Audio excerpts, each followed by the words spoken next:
alis na tayo. Mag-hike tayo today. Ayan, nandito na kami sa Marikina, si Tito Mads at si Bo. Nag-meet na kayong dalawa kanina. Kung maghapon ka ba namang natulog eh. Ito ang kalsada ng papunta sa Barangay Puray sa Montalban. Nakikita ninyo, yan ay sementado naman or konkreto. Ngunit medyo may kalayuan ang barangay na ito. Noong una kong punta dito, hindi pa ito sementado. Grabe ang lalim ng mga lubak-lubak nito. Dito kami ay lumakad dahil hindi kinaya ng tricycle na umakyat. At tayo ay nakarating na sa ating jump off ng Barangay Puray. Dito tayo mag-uumpisa ng pag-akyat. Mababasa ka dahil ilog agad ang iyong dadaanan or tatawirin sa pag-uumpisa ng pag-akyat. Israel, ano? Heto na nga at tayo ay nag-uumpisa ng umakyat. Grabe, 90 degrees agad. Nakakatuwa naman, unang akyat, ganun agad. Minor hike lang po ang aming inaakyat na ito. Ngunit tila baga ito ay major hike. Grabe. Oh, ano? Pahinga muna tayo. Ayun na nga guys, andito na kami malapit sa summit ng Mount Akareba. Yan. Malapit na tayo guys. Namumula pa rin yung hasang ng Auntie Gino. Ayan o, diba maganda pa. Ganda naman mabunok pala. Ganyan, ganda yung kataas. Yeah. Woo! Grabe ang hingal ng iyong Auntie G. Pero guys, kayang-kaya pa yan. Pag ganito naman kaganda yung iyong nakikita ay baliwala ang pagod. Siya ang isa sa aming dalawang guide. Siyam kami na umakyat, kaya may dalawa kami na kasama na lokal.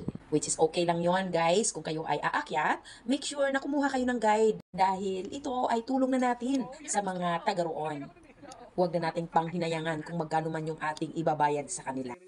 Miss Grace, bakit kamo importante ang local guide? Sa oras ng inyong pangangailangan, emergencies, at kung ano pa man yan, sila yung makakatulong sa atin. Kasi sila yung may kaalaman ng lahat ng pasikot-sikot ng bundok at may mga kilala silang kapwa nila lokal. Kapag kayo lang ang umakyat, kung may emergency, hindi ka agad-agad tayo makakahingi ng tulong. Isipin natin ang ating seguridad o kaligtasan sa taas ng bundok. Teka lang, manguha muna tayo ng bunga ng bayabas. Ito'y laman tiyan din at masarap to dahil ito yung native na bayabas, hindi yung nabibili sa palengke na malalaki. Ito yung ginagamit para sa pagsisigang ng bangus o anumang isda yang isisigang natin. Nag-e-enjoy ang mga person sa pangunguha. Dito naman ay isa sa mga rock formation after the summit. Kami ay idinaan dito ng aming guide. Ang sabi ng head ng guide namin, ito daw ay bago nilang bukas para mayroon silang pa-side trip para sa mga hikers na umakyat ng summit. Ngayon naman, tayo ay pababa na. Iba na ang ating dadaanan pagbaba. Mag-river trail na tayo. Ito ay napakaganda. Tanghali na at mainit. Kailangan natin ng lilim kaya gustong-gusto ko ang trail na ito. May lilim siya ng mga puno ng kawayan.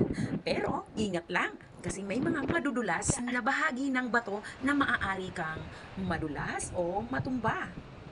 Napakagandang pagmasdan ng lugar na ito. Napakasarap ding pakinggan ang agos ng tubig mula rito sa sapa. Tuwang-tuwa ako na para bagang ako'y bumalik na muli sa aking pagkabata sa pagtatampisaw sa bawat madadaan ng tubig. Nakalabas na kami ngayon mula doon sa sapa. Naririto na nga kami sa malaking ilog. Kami ay nagtampisaw at lumangoy naman ang iba bago kami dumiretso doon sa ibabang bahagi. At ngayon, nasa finale na tayo. Heto na ang Puray Falls. At tayo'y nag-e-enjoy na mag-picture taking. Kung nais nyo ito ay mapuntahan, maaari kayong magpasama sa akin. Maraming salamat sa inyong panonood. Hanggang sa muli!